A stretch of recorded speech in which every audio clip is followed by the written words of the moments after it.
What's up, everybody? James Duggan here. Joining me is Destin Legary. Hey, everybody. Guess where we are? We're at the Doom Eternal booth at Gamescom 2019 on the show floor. The vapor. It smells like cotton candy. That's fantastic.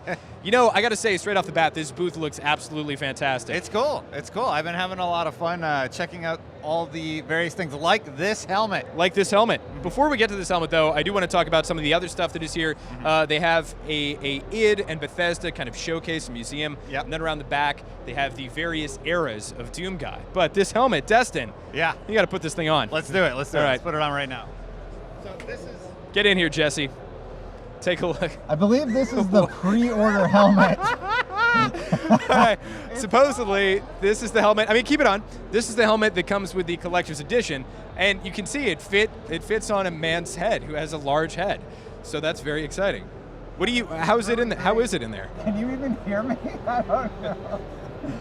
It's really isolating, but yeah, it lights up and everything. I wonder if there's noises. Yeah, anyway.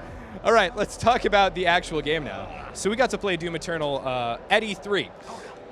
And my initial reaction was, it is very arcadey. There's a lot of puzzle elements, and I absolutely love that. I was a huge fan of Doom 2016. The majority of, well, all of the arsenal is returning with, I believe, 1 or 2 additions, but the enemies I fought, the combat encounters, they were broken up by these really great jumping puzzles. Yeah, the combat loop of like having the chainsaw somebody, having that fire that you can hit, the grenade mechanics, and tying it all together with the mechanics of traversal is just really, really great, and it feels super fun. Yeah. Now, here's what's really interesting.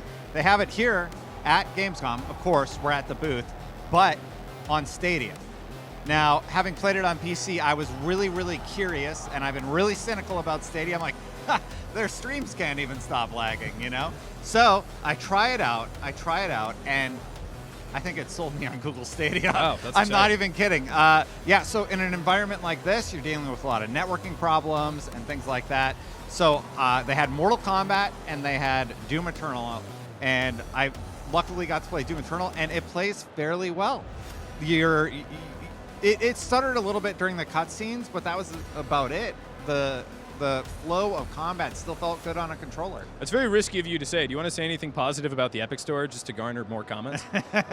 Let's go back to Doom Eternal and go back to some of the resource stuff. You have that flame attack, you have that melee attack, and then you have basically your regenerating health, ammo, and armor as you're going through, so there's this very cool flow to combat, in addition to it looking completely badass. But talking about Stadia and the multiplayer, I think something like Doom Eternal that I'm probably going to play primarily single player. Yes. I know there's that like demon That's mode. Gonna be okay. Because you're not sequestered like Destiny, where you can't play with Xbox or... Exactly.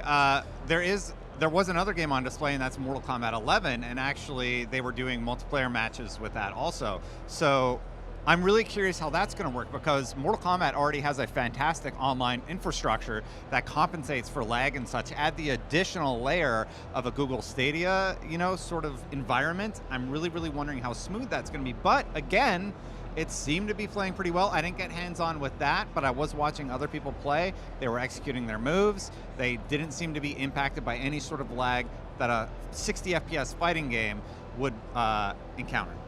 So those were our impressions of what we played of Doom Eternal at E3, as well as Google Stadia here at Gamescom. xCloud is also here. I think that's really interesting because that's going to utilize the Microsoft Friends list and the existing architecture. Did you get hands-on with xCloud? I didn't.